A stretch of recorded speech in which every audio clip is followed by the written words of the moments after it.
Welcome, everybody. I'm so grateful to all of you for being here with us. That was Bishop Yvette Flunder, who was singing Amazing Grace at the top of this program this evening, and we will hear more from Bishop Flunder at the end as we close as well. I am really grateful to all of you for joining us in the midst of all of the chaos and upheaval, given all of the concern and fear and anguish in our hearts, and also all of the hope that we hold for what this next chapter might look like. I am grateful that we have come together to spend this evening in conversation to lift up the life and legacy of Dr. King by being in conversation with one another and by hearing from some teachers of mine and teachers of many in our community as we try to discern what Dr. King's legacy really means for us in this time. So first, let me introduce to you the two people who will be joining me in conversation tonight as we begin. And then just a word about Dr. King before we turn to Ta-Nehisi Coates and Between the World and Me. First, I am thrilled to introduce you to Javila Mccoy. You have met Yavilah before at ICAR if you've been around for a while. Yavilah is the CEO of Dimensions in Boston, and she spent more than 2 decades working in multi-faith communities and partnering, especially with the Jewish community, to engage issues of diversity, equity, and inclusion. And she was doing this long before it was popular to do this. Yavilah has been talking about this and pushing this message and really trying to advance this conversation now for many, many years. And I can say that in many ways, those advances that we've seen in the Jewish community toward being more just and inclusive spaces are in large part due to Yavilah's Torah, to her ability to teach and to carry on a message that we can and we must do better. Yavilah is an educator, an activist, a spiritual teacher. She identifies as an Orthodox Jew and has been working with communities really across the country, helping to give us the tools to do a better job being who we are called to be in the world. And Yavilah, it's a thrill to have you with us tonight. Thank you so much. Eric Greene is a beloved member of our community for many, many years now. Eric is also a board member at ICAR. He's an LA-based writer, racial justice activist, and part of the Jewish Multiracial Network.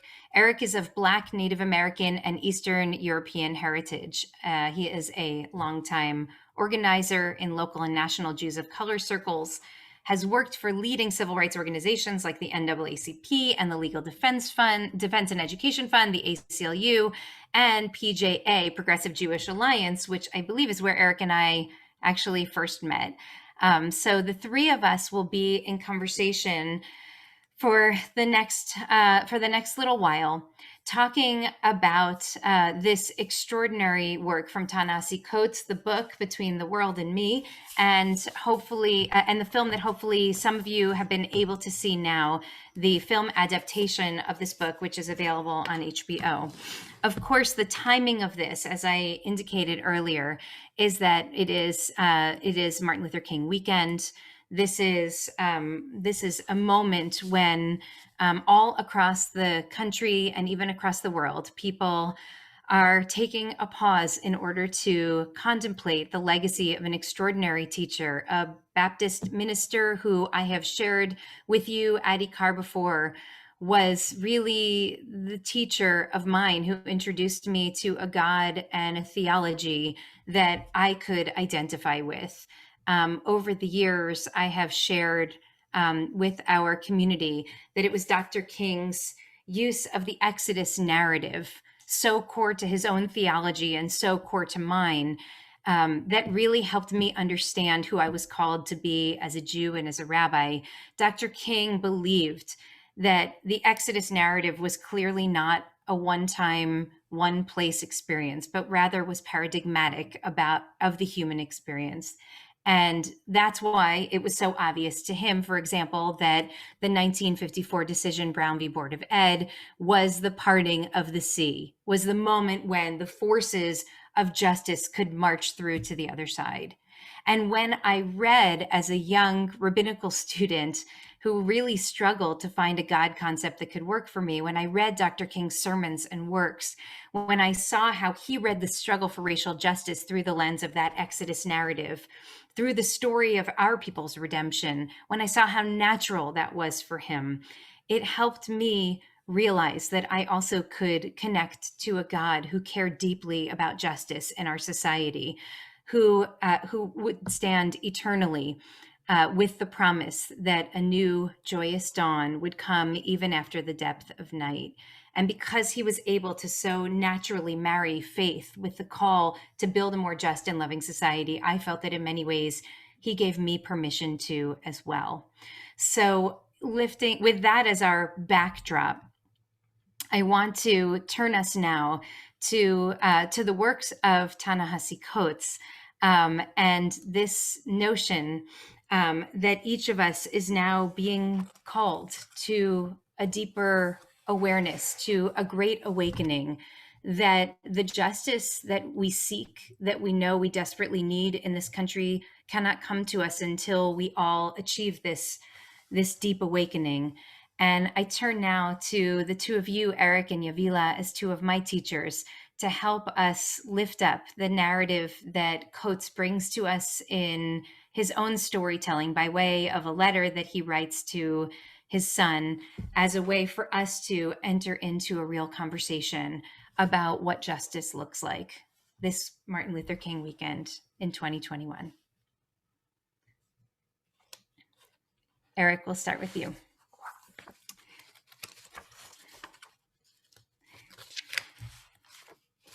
Sharon, I appreciate the opportunity for us all to be together and the kind introduction. And I think you use the right term, a conversation. And I think in many ways, Coates is taking a page from James Baldwin's Fire Next Time, which was contained a letter to his nephew. And in framing this as a letter to his son, he's really engaging in an intra-family conversation, and he's inviting the rest of us as readers an eye into that conversation, and I'm sure it's gonna resonate and sit differently for different people based on what their own experience has been and what kind of conversations they're having in their family. And I'm curious to start with just considering his book, considering the film adaptation of his book, Yavi, as a mother, as a Black Jewish woman who is raising Black children, Black boys and girls, to grow up and navigate America. How does this conversation that Coates is having with his son, how does it resonate for you? What did it bring up for you? What's your response to what you're hearing in that family conversation? Yeah. Thank you, Sharon, so much for that beautiful intro. And thank you, Brother Eric, for bringing me here to talk with you, frankly, tonight about what does it mean to be in league with Dr. King. I have found that racial equity is nothing but a conversation between ancestors and children. In my life, that's what it's always been. I was sitting here listening to Bishop Yvette sing, and it was bringing up the sound of my own mother and the sound of my own grandmother singing. We call it Jewish gospel now, but just singing the spirituals that animated their spirituality and that gave them the strength to endure the continuance of white supremacy and its impact on their bodies in their lifetimes. And they passed on to me the dream. And the dream was that racism and white supremacy is big, but you can be bigger than it. You can survive this. We've crossed water that we now are going to try to impart within you the spirit, the strength, the courage to be able to cross the water that you're going to have to cross. Now, the challenge of all of this is that what is under Bishop Yvette Flunder's voice. A lot of people like to listen to gospel and they hear the beauty of it, but what they don't hear is the heartbreak. They don't hear the pain. They don't hear the ability that we have to build into our bodies to be visionary beyond what we are seeing as realities right in front of our face, beyond realities that are literally killing us. So in my life, I've had to be a parent to young Black men, to young Black women over the past 23 years, which is the tenure of how long I have been a Jewish leader fighting for racial equity in this community. But I gave birth to my daughter, Atara, 23 years ago, at the same time that I was giving birth to the very first organization that I ran to support Jews of color. So her life literally is 23 years of me hoping, waiting, dreaming for not just our community, but for our country to live into its mandate. Now, the reason why there's the vibrato and that that comes out in gospel is because we have to pull that out of our kishkas, out of our guts, in order to raise children and send them out into the world, believing that they are going to be safe, believing that they're going to come back to us unharmed, unbroken, in their agency and in their power. Every single day that I've sent my children outside of my house, there has been a piece of me that I had to hold on to. One, to trust that they could go out there and cook the soup. As I said, you know, I put in all the ingredients. Now they're going to have to cook their own soup. So will they be able to cook their own soup? So to trust that, to trust God, that there is something bigger than the hatred. There's something bigger than all the blindness in our systems and our laws and our structures that comes for them. There's something bigger than that we live into. And the third thing is that I do not have the control within my two hands to protect them. For a mother to know that you're living in a world where you cannot protect your own children is one of the deepest and hardest sadnesses, and one of the deepest and hardest places of anger, and one of the deepest and hardest places of strength that you go to know that you are putting your children under circumstances where you can't protect them, and you don't know always 100% that they're going to be able to protect themselves. Now, I talk about that in the context of policing. I talk about that in the context of the way in which we treat healthcare. I talk about that in the context of our ability to go out into the world and lead and not be dismissed and pushed to the side and marginalized despite our intelligence and our beauty and our power. No, I talk about that. But in the Jewish community, I talk about the way in which they're consistently over and over 23 years, we're still answering the question, is this what Jewish looks like? Will my children have to go into a space and people ask them, even though they've asked their mother and they've asked their grandmother, are you Jewish? And what impact does that do to their mind, to their heart, to their spirit? Can I protect them from that? Can I protect a young boy's body coming home from shul on a Friday night in a hoodie from his own neighborhood, like congregants and friends, who, if he walks up a driveway, possibly to pick up a friend, is he going to be seen as a criminal? And will the police be called on him as an intruder as he's coming to pick up a friend to walk to shul? Just because of the color of his skin and because of the fact that white people in a white suburb that is called Jewish in Newton are not used to seeing Black boys and Black bodies that look like my sons walking up their driveway. Is he safe? Is he safe walking through a hallway for the sake of our security? We've put people with guns. If he runs too loud after school when there's nobody there to vouch for his Jewish identity, could my son end up dead in a Jewish building because we are so scared of anti-Semitism? You ask me what it is to raise Jewish children, what it is to raise Jewish children in Jewish institutions, and a white supremacy schema that has not changed is to not know whether your children are safe and to do it anyway. To do it anyway because you believe in a dream that is bigger than what you can see. In the same way that Abraham did, in the same way that Ruth did, in the same way that so many of our ancestors were taught, come into Judaism, this will be your place. And even if you encounter racism and white supremacy, even in our halls, God is bigger than that. That is what the vibrato in the sound of gospel is. And that is what it takes for a Black woman to raise Black children in the Jewish community and beyond. So that's just a word about what's in our kishkas, what's in our guts that allows us to be strong and be here. But on this Martin Luther King Day, I want all of us to go beneath the surface and ask the question, in what condition do you bring Jews of color into community with you? And what does the work that you have to do to make sure that the condition going forward is one of freedom? That is not my work. I'm doing my work as best I can. What is the work my community has to do to have me under the conditions of freedom outside of white supremacy? Yavi, I'd like to pick up on what you just said, bringing God into it. And this is something that's been on my mind for a time. If, Coates is very clear about about the threat to Black bodies and doesn't really have a lot of use for spiritual language, right? For him, spirit became the blood that fed the cotton fields.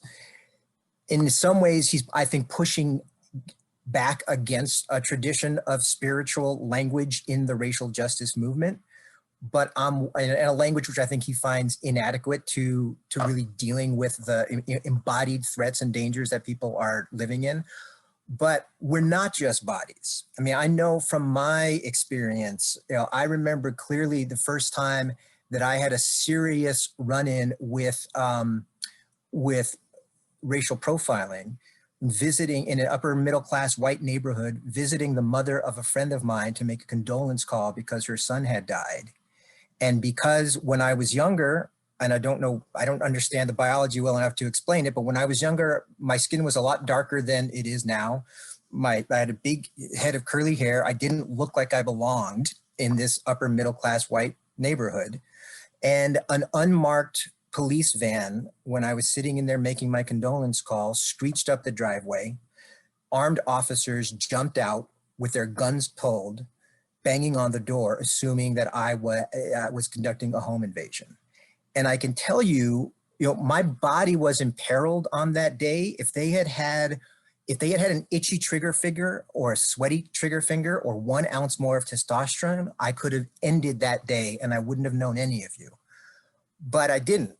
My body was imperiled, but it was my spirit that was violated. It was my spirit that was violated and assaulted. And I don't have physical scars from that day, but I still have scars. So my question to you all is, as leaders of faith, what do you think that a language of faith, a language of spirit, a concept of God, what does that bring to the struggle for racial justice that is distinct, that is helpful, that gives a different kind of resonance and way in for people than some of the language that we've heard, which is more focused exclusively on the body? So I'm curious to hear both of your responses to that. You want to jump in, Sharon? Sure. And first, let me just say I feel really honored and also very humbled as a person who walks in this skin in this country to be in this conversation with both of you. So thank you for your honesty and thank you for making the space to be in this conversation. And Eric, your initial question to Yavilah was about the intra-family nature of Coates's writing. And I mean, he writes this to his Black son. And in a way, as a white-skinned Ashkenazi Jew watching and reading his book and the film, I feel like an outsider peering in, but an outsider who has every ounce of me feels responsible for being a part of the structure and the system that he's describing, being on the other side of. And so when he describes the dream, those children who come from the suburban neighborhood on the other side, who are only worried about their sneakers and getting the girl to like them, I thought, oh, that sounds like my, childhood growing up in a suburb in New Jersey. And so I feel like it's an he's writing an intra-family narrative, which I hope many white people or many non-Black people will also become a part of, because that's the way that a society ultimately becomes transformed. But I'm also very aware of the way that the two of you as individuals have also created an intra-family conversation among our Jewish family. And Yavilah, I remember you using the word family many times when you came to speak at Ikar. And it's clear that only because we are a family and we have obligations to love each other and to improve each other, that we are going to make our way through the very difficult conversations that we have to in order to grow and ultimately change. And so I feel the blessing of being invited into the family conversation, and also I'm aware that I stand on the outside of these kind of overlapping circles. You asked for a theological or sort of spiritual response, Eric, and I'll tell you that right around the time of the murder of George Floyd, as we were learning more about Ahmaud Arbery, about Breonna Taylor, I spent a lot of time with a midrash that I shared in our community, which is a midrash that says that wherever a person walks, that person is surrounded by a procession of angels to the right, to the left, ahead, and behind. And those angels are blowing shofarot, saying, "Make way, for an image of the Holy One is approaching." And it occurred to me through that time and through all of the conversations and what I think of as a great awakening that started to happen among many white people, because you saw hundreds of thousands or even millions of white people take to the street for Black lives for the first time this summer. What I started to really think about and to challenge our community to think about is, what would it mean to really take seriously the theological claim that our tradition is making, that every single person is surrounded by a procession of angels saying, "Look out, this is an image of the Holy One." And what I heard from BLM and what I heard at protests this summer was so many people were saying, we just want the same sense of safety that white people have in their neighborhoods. We just want to not be afraid. And I think that kind of conversation is one that we haven't had, honestly, in the public space until this summer, effectively. And so I feel I am oriented to my inclination is to lift up this theological claim that affirms the dignity of every single human being as an image of the Holy One, as a person of infinite worth, as a person who has something unique to offer to the world, as somebody who is every bit as human as the person next to them, as a kind of foundational theological claim that could be at the heart of the way that we think about community safety and what it means to actually build a society in which everybody is safe.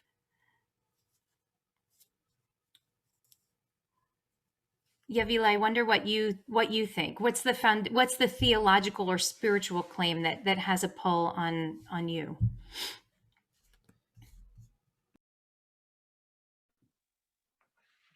I mean, theologically, I've had to move to a place as a Black woman of being very clear and welcoming into my heart and my spirit and my mind. Just like you say there's angels all around. I am clear that I am God. And when I say I am God, it means that Black women gave birth to this civilization. And because Black women gave birth to this civilization, we are the closest thing to God that we can find in archaeology, in history, going all the way back to the beginning of what humanity was. Women like me, who looked like me, who moved through the world like me, gave birth to this civilization. And as a mother of civilization, I am pained by the ways in which, as family, we have turned on our own mother. We have turned on the very thing that gave us life. We have turned Africa in the Middle East into savagery. We have decided that this is a world of dominion and commodity as opposed to spirituality and as opposed to beloved community, like Dr. King taught. We are a family, yes, but we are a family in need of therapy and intervention, in need of honesty, transparency, and truth. We are a family that has grown up in the shadow of white supremacy. And as a Jewish community that should have come together as family based in spirit, we are complicit in white supremacy in the ways that we, our institutions, our neighborhoods, and our families have grown. This means the number of ways in which in our families we have given up on children when they were a part of interracial marriages, where we have turned aside and said the humanity of our very children no longer mattered because they came out with melanin in their skin. The ways in which at La Cienega you could go and pick out a housekeeper in the same way, standing on top of a crate in a box like you were picking out a slave, that this was our practice as a Jewish community, that has to be reckoned with as family. That our institutions grew up with philanthropy that got their money as a result of slumlording in Baltimore, as a result of going in institutions and participating in the eugenics and participating in the neighborhood segregation and participating in the ways in which this country told us that only some lives mattered, not just when Black Lives Matters got there out in protest. This has been going on in our society for hundreds of years. And we have been Jews in this country for hundreds of years. So yes to our socialists, and yes to our communists, and yes to the Bund, and yes to all the people who did good work as tokens among Jews. But also, what is the whole family conversation that we have to have MLK Day 2021 to tell the truth about where we've been complicit with white supremacy and continue to be complicit with white supremacy through our institutions, through the way we see money, through the way we commoditize Black bodies, through the way we're in relationship where even Jews of color can't be in white Jewish community without being servants, without constantly being on call, without constantly being the ones that you go to do the hard work of erasing racism. Where is the rest of our family? I want all of our family out here working hard as co-conspirators to get rid of this evil in 2021. So yes, Sharon, I'm with us. We are family, but if we are family, then we are equal in labor and equal in love. Equal in labor means I want to know what every family has to do to go back 3 generations to find white supremacy and get rid of it. I want every family to feel like in every institution you belong to, because I'm a Jew and I have a God that tells me that God is not something you can see in anything physical. God is something that is beyond that. God has no space, no time. God is a Black woman. How dare you defy my God by coming out here with racism?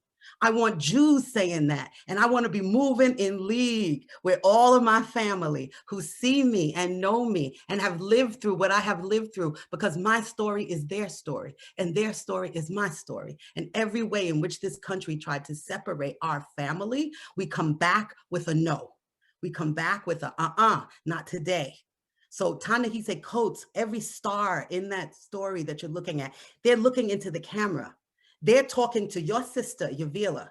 There were tears coming down my face with every speaker because their story was my story. He tells the story of going to Howard University and finally experiencing Mecca, yes? I tell the story of finally finding Jerusalem in the eyes of my other JOC. I did that work over 23 years to be able to create, akin to Howard University, a Mecca for JOCs to see their full power, to see their full beauty, to see themselves as God. Yes, support that, please.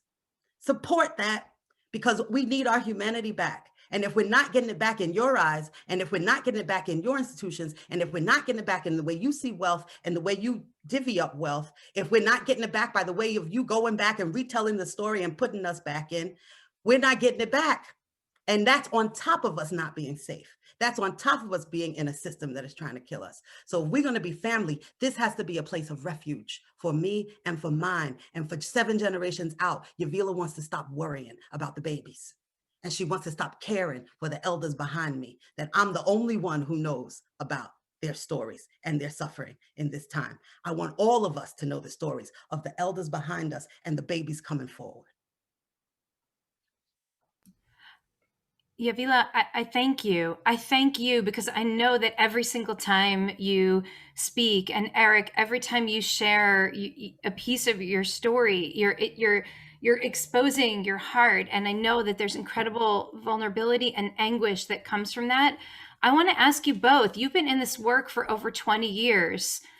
I know that we are IKAR's a better community because we took the hard truths that you were trying to show us. We looked at the mirror that you were holding up to us, and it's been painful and challenging, and I think we're better for it. Do you feel do you feel in the last 20 years that there's been headway in our Jewish community from your vantage point, both of you? I'm curious. Eric, you want to go ahead? The short answer to the question is, do I feel there's headway? Yes, I think in some spaces, in some ways. I think it's much easier in a place like ICAR that has got an ethic around engaging with these issues. It's maybe easier to see some headway than in other places that are more resistant. But I think, even in the larger Jewish community, I think that questions around racial equity and the existence of Jews of color specifically, and the responsibility to Jews of color as members of the Jewish family, I think that's on the communal agenda in a way that it hasn't been in past years. But the question I have is, for how long and how deep? At what point do people say, I'm tired, I've had enough of the conversation, I want to talk about some other new thing, right? And to what degree are people willing to question their own relationship to the benefits of white supremacy, to the benefits of a racial caste system? Because there are people in our community without having hatred and bigotry in their heart who have nonetheless benefited from the privileges that come with whiteness. And how willing are people to dismantle that system, to divest themselves of that privilege? That's the question that I have, and that's the concern that I have, because privilege will always find a way of reconstituting itself and protecting itself.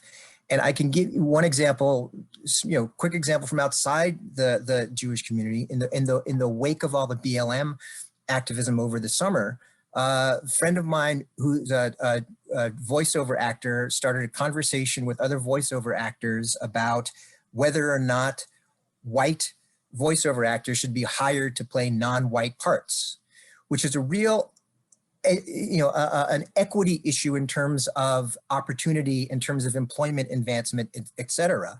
And I would bet that a lot of the people that were part of this conversation were good white liberals who had a BLM hashtag and maybe a bumper sticker and voted for Obama and maybe went to a march. But boy, it didn't take long for them to circle the wagons, and I use that term deliberately, to circle the wagons around white privilege and to attack the idea that there should be an opening for racial equity and greater employment opportunity for people of color who were being denied that because you had a white person playing Apu on The Simpsons, for instance, to use the most famous example. But people were real quick to pretend to protect the privilege when the privilege was actually questioned, when it went beyond the space of feel-good rhetoric to, I might need to give something up in order to birth a fair community. So how much willingness the community has to go the distance, to really be transformational, that's the question that I have, that I'm sitting with, that I hope that we see a positive answer, but there's some skepticism and there's some nervousness, because I know how quickly and how shrewdly privilege works to protect itself, and even in ways that people aren't always aware of and certainly won't admit. Yeah, I concur, as usual, with my brother, Eric. There's a way in which Dr. King taught that our survival depends on our ability to stay awake and to adjust to new ideas and to remain vigilant to face the challenge of change. The thing that's really hard for us as humans is change.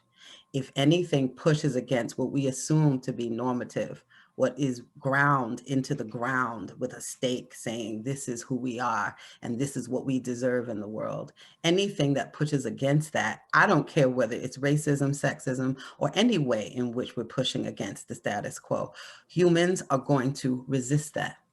And so there's a way in this time that that ways in which white supremacy has been baked into our laws, that we've been blind to and living with it as normative, that has got to go.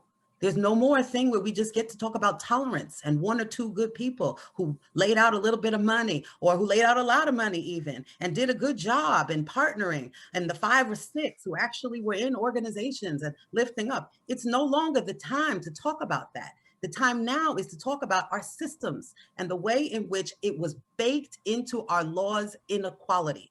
It was baked into the way our neighborhoods were formed, from railroads to streets to housing itself, white supremacy. It was baked into our schools. I mean, people had a lot to say about what happened in Virginia when those Nazis marched through with torches and said, Jews will not replace us. But did they look to the right and see the dorm rooms that I went to visit, where some doors were this high and only came to my nose, and some doors came up above my head, because those doors that those students were living in were the slave quarters.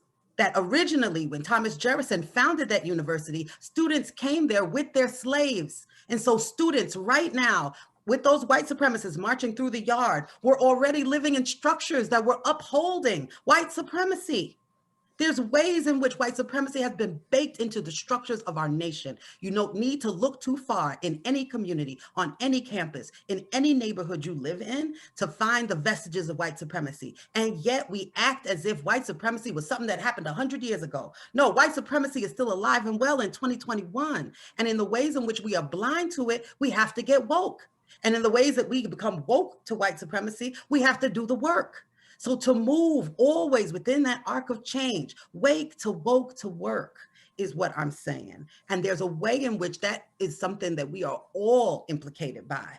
People of color have to give up the way in which our minds have been decolonized, in which we can't be in white space without working hard, in which we don't know how to rest, in which we have no idea what it is to not be to be elegant and excellent and teach the world that Black girl magic comes out of our behinds. I'm being very serious right now. Black girl, I do not fart Black girl magic. When I am upset and when I am angry, I have learned to operate on top of that, because if I were to show the true impact on my body of what it means to move in this world with white supremacy still in place, I will immediately feel the impact of a world that tells me I am no longer of value, of a world that tells me you better get it straight or you're going to lose your place in this pecking order. You better come correct, and you better be sweet and not make white people uncomfortable, or all of a sudden there's going to be a red target on your face. I had to learn what it means to give that up, Sharon. And Jews of color are still figuring that out. What does it mean for them to come into Jewish spaces and not work hard, but just be? And be elegantly, just because that's what they were born to be. Ta-Nehisi Coates is talking about that over and over and over again as y'all watch this film. You're going to see him saying, what is his son's birthright? Why can't his son just come in to the world with the beauty of his humanity intact, and his parent and his ancestors and his children do not have to be implicated by the doubt that that is going to be seen, heard, and valued? We're still in that right now. That's what it means to decolonize our minds and our hearts and our spirits as Jews of color. And that is the work of today. So I say, yes, there's a whole lot of joy that I have in celebration over how far we've come. And I want to be equal partners with every member of my Jewish family in doing this work that I'm describing. When you watch a civil rights video and you see the dogs and you see the hoses, claim those people as your grandparents, as your ancestors, as your neighbors, as the CEO of the company down the street. Claim those white people, because those white people that had evil in their hearts at those times gave birth to children. Those people continue to raise families. Those people continue to run companies. They didn't disappear. Those people stayed in the fabric of what we call this nation. Who's claiming them and going back for the stories and the ways in which they put that evil into their own children? We have work to do. We've inherited the legacy. It's like silt and it's everywhere. It's time to get some rags and start cleaning it up. Amen. Amen. Go ahead, Eric.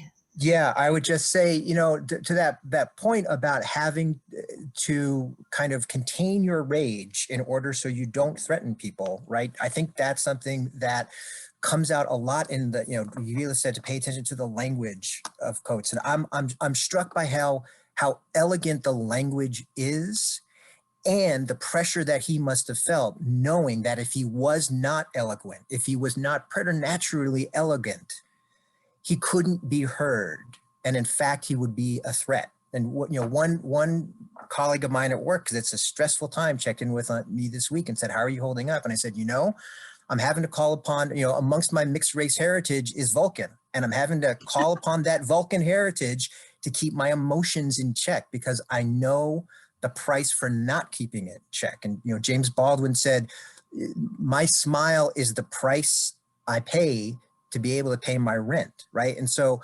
even in the very elegance of the language that Coates was using, to me is the fingerprints of the unfair burden that he's carrying, because he knows it's the only way to be heard. And look, I'm a communications person. I understand you need to speak to people in a language that they will understand, especially if you're going to challenge them. You need to speak to them in a way that won't get them closed off into a spiral of defensiveness and a spiral of denial. So I understand that how you approach people matters, but there's something about having to overperform your own humanity to get others to be in touch with their own humanity. That's just kind of stunning. It's just kind of stunning to see that have to happen over and over and over and over again. So it's just, a thought in response to one of the things that, Yavilah had mentioned. And I want to be clear, it's not that people of color, it's not that Black people, it's not, it's not that people of color are not the only people burdened with this, but the burden does show up in very particular ways, and it's worth us all acknowledging. And to come back to some of the earlier themes, I just want to quote another activist who said something that I quite respect, Dove Kent, who said that, part of the difficulty for white Jews in America is to understand that white Jews are both targets of white nationalism, targets of those people that marched in Charlottesville saying Jews were not what will replace us, targets of the insurrectionists that attacked the Capitol with a Camp Auschwitz shirt. White Jews are both targets of white nationalism and beneficiaries of white supremacy. And to keep those two ideas in mind at the same time, that we're used to a yes and language in our culture. That's one of the things that the Jewish culture cultivates. To keep those things, those two truths front and center, I think is critical if we're going to approach the work that needs to be done with any kind of intellectual honesty or moral integrity. And I'm curious to ask of you, Sharon, because you've been doing so much work. You've been lifting up these issues in all kinds of spaces, both within the Jewish community and without. From your perspective, how ready is the Jewish community to go to that next level that Yavilah is talking about, to have that kind of consciousness of what it means to both be implicated in a web of white supremacy that doesn't just exist out there, but that in our own community, people are implicated in and suffering under? What's your sense of the readiness of the community to really go to the next place in terms of wrestling with that? And if there's anything getting in the way of that, what do you think might be getting in the way? That's a great question. I think that the Jewish community, broadly speaking, is really eager to have really soft conversations about race and racial justice. I think MLK Day is a great exhibit A for that, because it just simply feels good to partner with a Black church, to sing together, maybe to preach together, and then to continue in the world as it was. And I think part of what is so critical right now is that we are in a moment where we are seeing what happens when white supremacy is not addressed, when there is no reckoning, when really generation after generation, there's a failure to eradicate these really nefarious forces that live deep in the roots of our country. And I think that does present us with an opportunity. I'm Reverend Jackie Lewis, who's a friend, I imagine, of all of ours. Jackie Lewis wrote something so profound the other day. She said, "I'm so damn tired of living in a country that treats Black grief as a threat and white rage as a sacrament." Right. And I think when we look at images of what happened at the Capitol 2 weeks ago, and when we now see the veil being lifted off of this off of this Christian white nationalist movement. I think we can see what happens when this goes unaddressed. At the same time, we'd rather sing together, preach together on some of the easier Dr. King sermons and passages, and then go back to what we're used to and what we're comfortable with.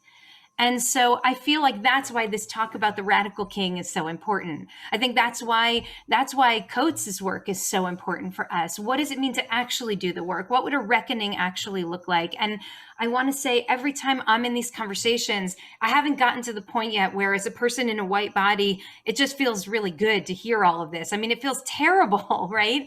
And I think that's part of it. There's anguish in the truth. And yet we know that truth telling is the only way toward healing. And so I think that this is part of part of the work that we are being called into is an honest accounting for the ways that we've all been complicit in a system that has been incredibly painful and damaging over the course of generations. This isn't about the last 2 weeks, and it's not about the last 5 years. This is about generations. And so I appreciate the question. I think that part of our work, and the reason why really whenever I'm given a microphone and an opportunity, I will talk about white supremacy, and I will talk about the ways in which I see the tentacles of white supremacy, the intoxication with these ideologies poisoning the country. The reason I'll do it is because I think it has to come also from people who live in white bodies and or invited into white spaces. And so I will do that knowing that it will make people profoundly uncomfortable. It makes me uncomfortable. And yet it's just that's just the only way that we're going to make our way through this. Eric, what you said earlier reminded me of a story that Brian Stevenson shared on Yom Kippur in our conversation that was so painful about being in court when the judge and the other attorney made a racist comment and he had to laugh at it because he felt, knowing that he was diminishing his own dignity by doing so, but for the sake of his client's safety. And the struggle that he had at watching his own spirit kind of be diminished because the racism is so embedded in the system. We have to go so deep to root this out. And I feel this is the Torah of our time. Our rabbis say that you cannot treat an illness unless you are willing to put the full body on the examination table and do a full analysis and get a proper diagnosis and then determine, do you need surgery or do you need a Band-Aid? Because we keep applying Band-Aids and we probably need to do we definitely need to do much deeper work than that. And I think what happened on the Capitol is the kind of, it's the bursting up to the surface of the great infection for a moment. This is what happens when you don't address it. So now are we willing to have an honest conversation, folks, about where we are? Not because it feels good, because MLK Day, it shouldn't feel good for us, frankly. It should feel like we're doing the hard work right now that needs to be done to actually lift up his vision of beloved community, which isn't just about singing the songs and hearing the music that makes us want to weep, but actually about doing the work of transforming our communities so that we can transform the world. And I will say that's something I really learned from the two of you. I learned that you can't go out and build the beloved community out in the world. You can't, no matter how fierce an advocate you think you are for racial justice in the street, if your board of directors, if your community leadership it all looks like white Ashkenazi Jews, then you're not doing the work. And that's why I feel this conversation so critical, even though I'm sure you're exhausted having to constantly tell white Jews the same thing again and again and again. But I know that it's changed us. I know that it has made us better and will continue to make us better. I also know that our time is getting late, and our intention was to break off into small breakout groups. I think this conversation is going to our program will go until 6:15 this evening. What we want to do is give people a chance to have about 10 minutes just in small groups. And Eric, I think you have a framework for what we want people to do in those small groups, because I know that we're putting a lot out there, and what we're asking for is really for us to contemplate what kind of personal and communal transformation needs to happen in order for us to be able to transform broader systems. And that's hard to just be a passive observer to. We want you to be able to have a voice in this conversation. So I'd like for us to break out into those small groups, and then we can come back together again and close and hear just a couple of those comments, a closing word from Yavilah, Eric, and me, and then we'll close for the evening. Eric, do you want to send us off? Yeah, just to say quickly about that, this is a concept that it might be uncomfortable for some people. So I'm going to urge you to just ride out that discomfort. And to Sharon's point, MLK Day is uncomfortable, or should be if you're doing it right? It's like Yom Kippur, right? So there is a time and a space and a need for people of color and white people to talk to each other about these issues and to wrestle with these issues together.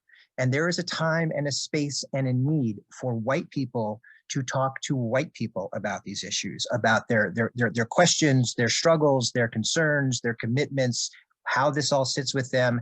And there's a time for people of color to talk amongst themselves about these issues and how they're sitting with us. So we're going to do that now when we go into breakout groups. We're going to have a breakout group that is for people of color. And we're going to have other breakout groups for everyone else. And I'm urging everyone to go to that breakout group where they feel most comfortable, so we can have the kind of candid conversations that we need to have. And no one has to be concerned about, how good do I look to someone from a different race? Am I saying the right thing that's going to impress them and make them think that I'm a good guy or whatever? We want people to be able to really wrestle with honesty and with transparency. So we're going to break into groups now, and then we're going to come back. I think we have a couple of people of color groups, and the rest for the Ashkenazi members of the community. And we'll, I think, be back together as a whole in 10 minutes. So I invite you to go down to the bottom bar where it says Breakout Rooms. And if you click that, you should be able to choose which room you want to go into. So please choose a Jew of color, person of color only group, if that applies to you, or one of the rooms below. We'll have, again, 10 minutes, and then we'll come together to close. Okay, welcome back. I can see everyone's coming back in from your breakout groups, and I hope you had meaningful conversations. I'm going to just make the call since our timing is. I know we didn't leave enough time for this meeting to be, this conversation to be what it needs to be. We will continue until 6:30. I hope you'll stay. If you have to go, we totally understand. Nobody will be offended. But what we would love is to hear back from a couple of people, just what's been lifted to the surface here. And then we'll close with, maybe one last thought from Yavilah, from Eric, and from me as we close for the evening tonight. So our target will be now, we'll take 15 more minutes total, and then we'll close by 6:30. So if something's occurred to you in this conversation that you would like to share, I just want to invite you to use the hand raising function, which is somewhere on the bottom bar. Yeah. I can see that Yael raised a hand. And what I'm just going to ask is, I want to ask that we keep our comments very, very short. And let's be respectful. There's still so many people who are here, and I know lots of people would like to speak. And so, and please, let's be conscious that there are lots of people with very different perspectives. And I want to be very sensitive to that as we lift up our own views. So, Yael. Thank you. I want to integrate my life with people who look different from me. And I'm frustrated by that. I want to make Black friends. I want to hear from you what your life has been like. I want to share with you my life. And that's all I want to say right now. Thank you, Yael. It's something that came up also in our small group. I mean, there's a very desperate and very real hunger for us to find our social circles looking differently than they do. And someone pointed out in my group that this is, if you look at all of your friends and all of your friends look exactly like you, then then that means that we haven't done the work that we need to do to find people who come from, who are different from us, that we can be in real relationship with. So I appreciate you lifting that up. Sabrina, I saw your hand next. Hi, welcome. Thank you. I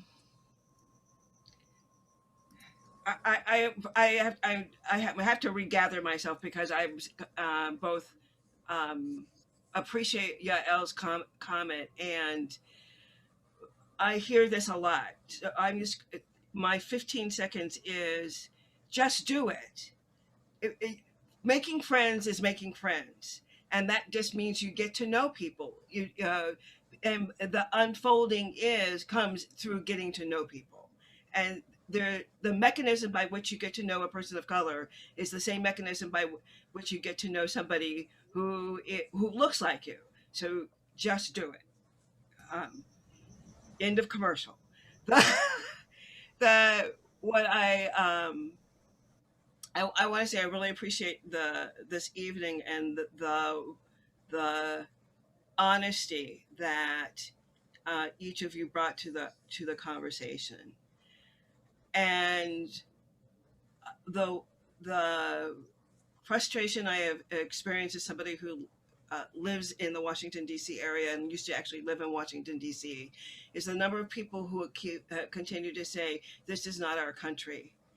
And it is. This is what people of color, we have been telling you that if the Civil War was never solved, the Western breakaway movement has never been solved, and as if what we want is a united country, we have to really be willing to dig in on the conversation and understand the complexity of all of us collectively and individually, and keep the conversation going.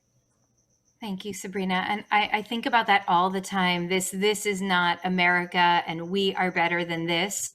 And I think people say that with the best of intentions without realizing how very painful that is for people who've been on the other side of family separation policies, of really brutal oppression for generations. So I'm so grateful to you for lifting that up.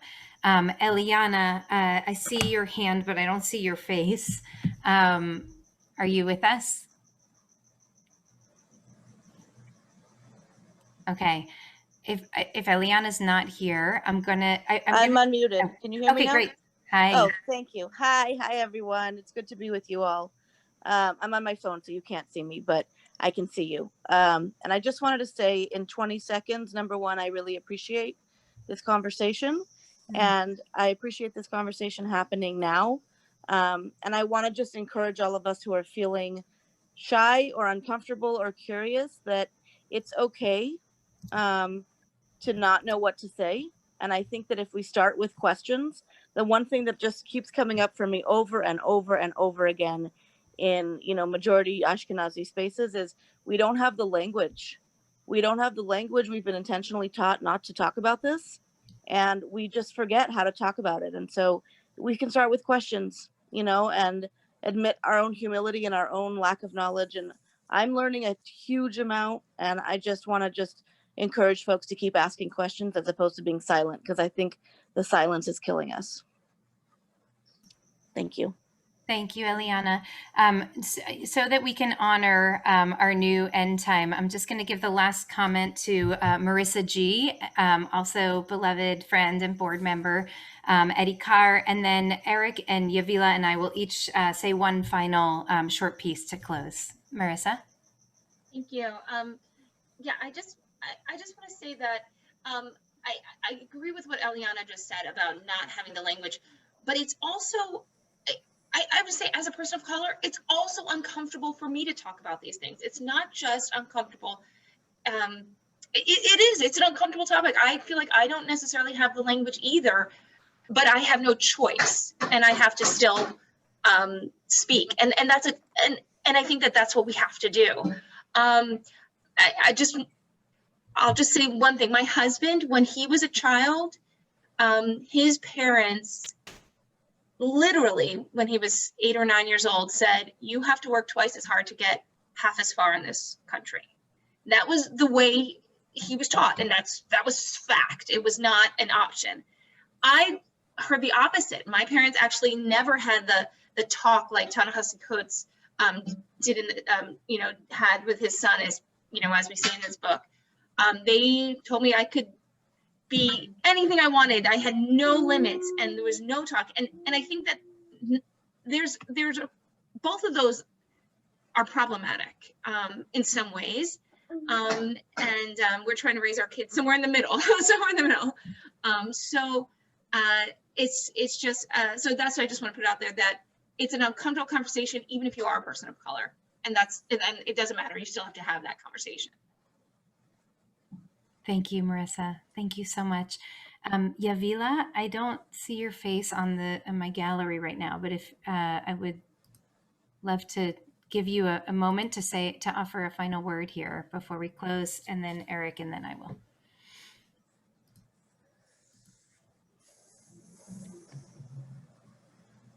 Can you see me now? Yes. Thank you. So I'm just so deeply grateful that ICAR continues to be a space where I know I can come to tell my truth, and where I don't have to worry about my tone, and where I don't have to think about it sounding pretty. I have to come with a heart full of love in the way in which I've been received by people with hearts full of love at ICAR. So thank you, everybody who's here, who came with open hearts to hear the truth that was spoken tonight. And I think what I'm hoping for is that we'll be able to continue to see everyone around us who in this time has been made more vulnerable and less safe in this moment, not just looking forward to getting back to something that is familiar in 2021 with this new administration, but to really use what we learned about the changes to our physical space to really become more ingenious, reflective, and inspired to be able to hold the depth and breadth of us who have lived through very difficult moments, not just in the last 8 months, but over the last 200 years, and that we will commit in 2021 to offering each other our help and to answering calls for support that may have been right next to us that we were not hearing before, and to ease each other's loneliness and to share each other's burdens in this work. Not just to read books, but to read people and to connect to real people and real issues that are a part of our community. So I'm hopeful, and I'm still in love and joy and celebration tonight. And I'm happy to have got to be here for a little while with my JOC BIPOC community to be able to get a glimpse of Jerusalem. So thank you. Thank you, Yavilah. Thank you. Eric, I'm going to turn it to you for a moment. Yeah, I think I would just, the only thing I would add to that is, and this goes back to what Marissa and Eliana was saying, this is difficult stuff. It's politically, intellectually, emotionally difficult. It can be threatening, and trying to figure out to understand and say the right things, and more importantly, to do the right things is tough. And so I encourage people to keep struggling with it, even when it's difficult, even when it's uncomfortable, because we don't have the choice to just give up. The stakes are too high. So to be compassionate with yourself when you make mistakes, and to keep on going forward the way you would with any other endeavor where you made mistakes, but you had to keep doing it because your life depends on it, or the life of others depend on it.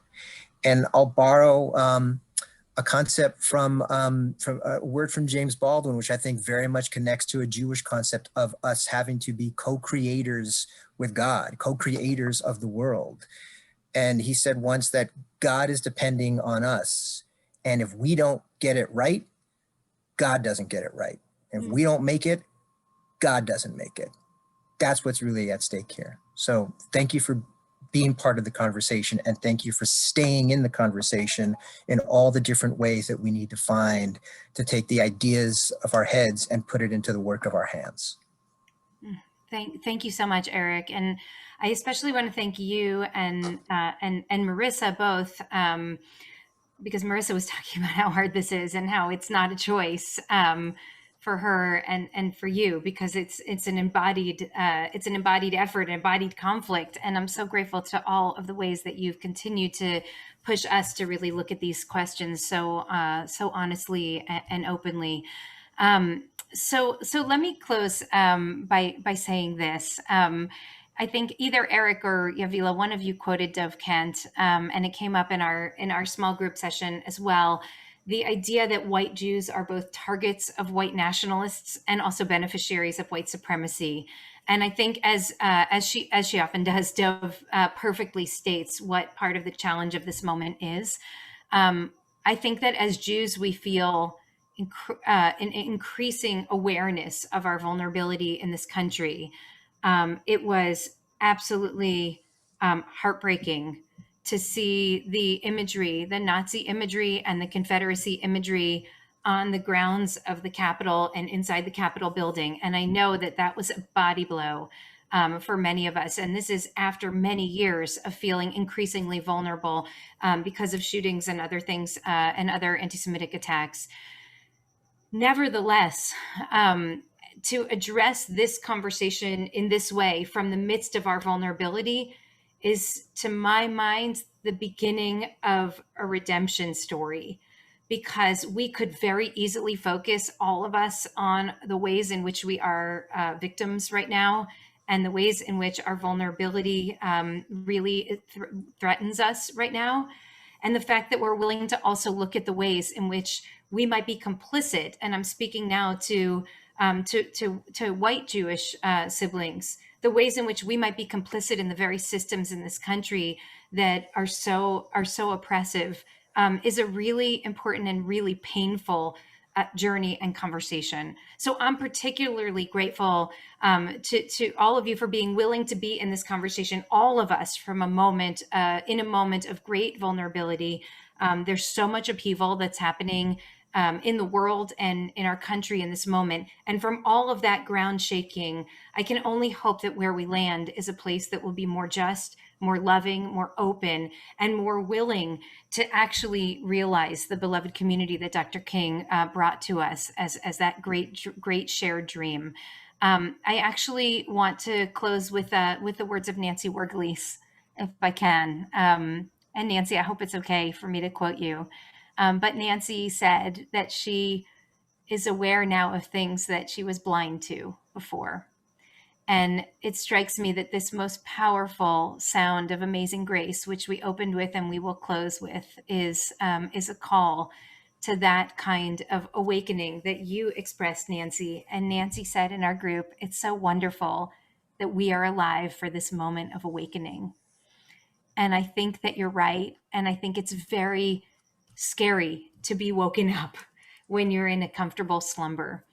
And this moment in time that we're living through did not give us the option of staying asleep anymore. Now we're awake, and it's our opportunity to see this wakefulness as a blessing.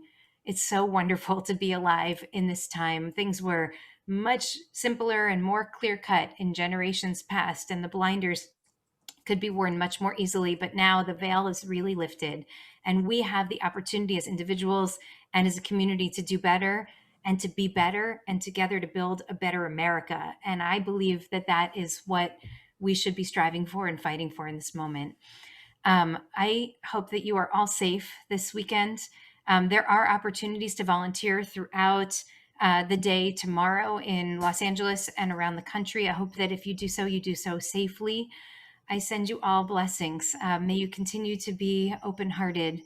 May we continue to grow individually and together. May you stay safe and may you stay healthy in the days ahead. Thank you, Yavilah. Thank you for your Torah.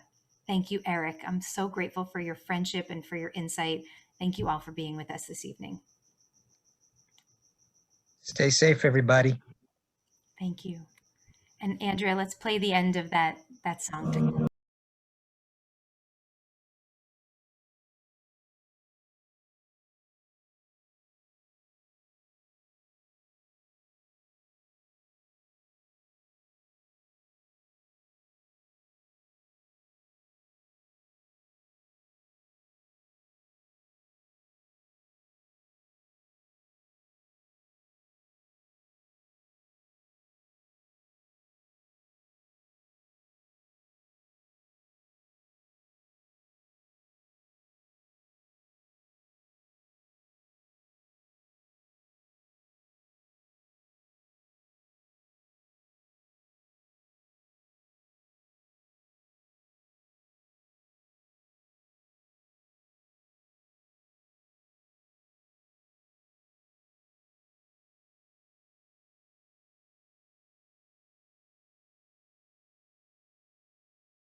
Thank you all so much. Lila Tov, be safe. Thank you, Yavilah and Eric.